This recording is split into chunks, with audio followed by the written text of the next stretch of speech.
সাদাকে সাদা, কালোকে কালো বলতে হবে।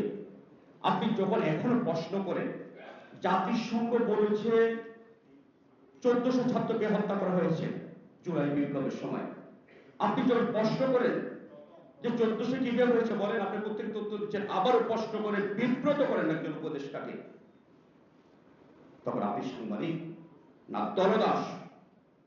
আপনি কি ফেসিবাদের বিপক্ষে নাকি আপনি ফেসিবাদের পক্ষে? আপনাকে বুঝতে আমাদের খুব কষ্ট হয়। আপনি প্রশ্ন করেন কিভাবে যে একজন ফেসিস্টের ছবি করে আপনি দিল্লিতে রাখলেন, ঘৃণা জানানোর জন্য রাখা হয়েছে। আজীবন আমরা ঘৃণা জানাবো, আজীবন ফেসিস্টকে, আমার ভাইয়ের রক্তের স্রোত যে বয়ে দিয়েছে, আজীবন তার মুখ আমরা থুতু মারবো। আপনি নিন্দা জানান, ঘৃণা জানান, তাতে আমাদের কিছু আসে যায় না। আমরা কি ভুলে গেছি সেদিন শত শত শহীদের রক্তে ঢাকার রাজপথ, চট্টগ্রামের রাজপথ সেদিন ভেসে গিয়েছিল বন্যার স্রোতের মতো।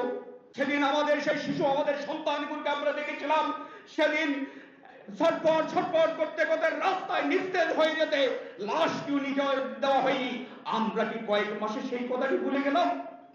যেই বন্ধুরা আজকে ফ্যাসিস্টের প্রতিক্রিয়া কষ্ট করেন, যেই সাংবাদিক আজকে 1400 ছাত্র হত্যা হয়েছে এটা কষ্ট করেন, তাদের কাছে জানতে চাই আপনি কি এই রক্তপাতকে উৎসাহিত করার জন্য এসব প্রশ্ন করছেন?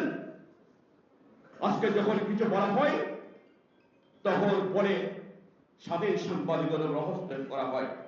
স্বাধীনতা মানে এমন নয় রাস্তা দিয়ে আমার বোন যাচ্ছে আপনি আমার বোনের অন্যটা টেনে নিয়ে যাবেন। স্বাধীনতা এই নয় রাস্তা দিয়েই আমার বোন যাচ্ছে তার গায়ে আপনি টাচ করবেন, এটা স্বাধীনতা নয়। একটা জিনিস আমাদের মনে রাখতে হবে, গণমাধ্যম আর সংবাদ মাধ্যম এক জিনিস নয়। আপনার সব সংবাদ মাধ্যম গণমাধ্যম বা সব গণমাধ্যম কিন্তু সংবাদ মাধ্যম নয়। সঠিক প্যাড আর সঠিক তথ্য দিয়ে কেশু সামলে নিব এক হয়ে।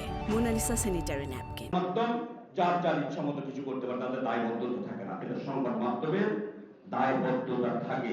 সংবাদ মাধ্যমে যারা কাজ করেন তারা সাংবাদিক, গণমাধ্যমে যারা কাজ করেন ইউটিউব বিভিন্ন জায়গায়, তাদেরকে আপনি সাংবাদিক বলার সুযোগে সবাই সাংবাদিক না, আবার কেউ সাংবাদিক আমি সেটাও বলবো না। এই জায়গাটিতে একটা বিশাল ফারাক আছে। আপনার মোবাইল আছে, ফেসবুকে বা ইউটিউবে একটা কিছু করে দিলেন, এটার জন্য আপনার গণমাধ্যম বা সাংবাদিকদের দায়ী করা যাবে না, এটা একদম আলাদা বিষয়। তবে এটা সত্য কথা, আজকে একটা উৎপাত হয়ে দাঁড়িয়েছে। আমি অবাক হয়ে যাই এই সরকার আসার পর এখনো পর্যন্ত কেন সাইবার সিভিল অ্যাক্ট বাতিল হবে না? যদি আজাদ মজুমদার সাহেব আমাদেরকে অত আশান্বিত করেছে, খুব শীঘ্রই এই আইনটি বাতিল হবে।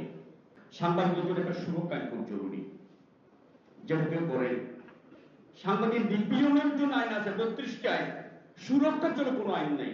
সভ্য রাষ্ট্রকে কল্পনা করা যায়? সাংবাদিক হত্যার বিচার হয় না। 64 সাংবাদিক হত্যা করেছে শেখ হাসিনার আমলে, কোন সাংবাদিক হত্যার বিচার হয়নি। সাগরণী আপনারা জানেন কত আলোচিত, আজ পর্যন্ত 117 বার তথ্য প্রতিবেদন দিয়েছে। সভ্য রাষ্ট্রে কল্পনা করা যায়? এখনো কেন সাগরণী হত্যার জন্য আমাকে মাসের পর মাস, বছর পর বছর অপেক্ষা করতে হবে? এটা না দেখার জন্য যে জুলাই বিপ্লব হয়েছে, আমাদের সন্তানরা জীবন দিয়েছে। বাংলাদেশের অধিকাংশ পত্রিকার মালিকরা নিজেদের জাতির বিবেক করে, ওদের মতো মৃত্যু কম আছে অধিকাংশ। যারা নবম বোর্ডে আপনার বিজ্ঞাপন নেয়, নবম বোর্ডে দূরের কথা, পঞ্চম বোর্ডে বেতন দেয় না। এইসব অসভ্য মালিকদেরকে চিহ্নিত করতে হবে। সবশেষে আবার বলি, সাংবাদিকতার পুরোপুরি সত্য, আংশিক সত্য নয়, সত্য মিথ্যার সংমিশ্রণে সাংবাদিকতা হয় না। আমরা যারা সাংবাদিক আছি, এখন একটা বিপ্লব হয়েছে, আমরা পুরোটা সত্য দেখবো।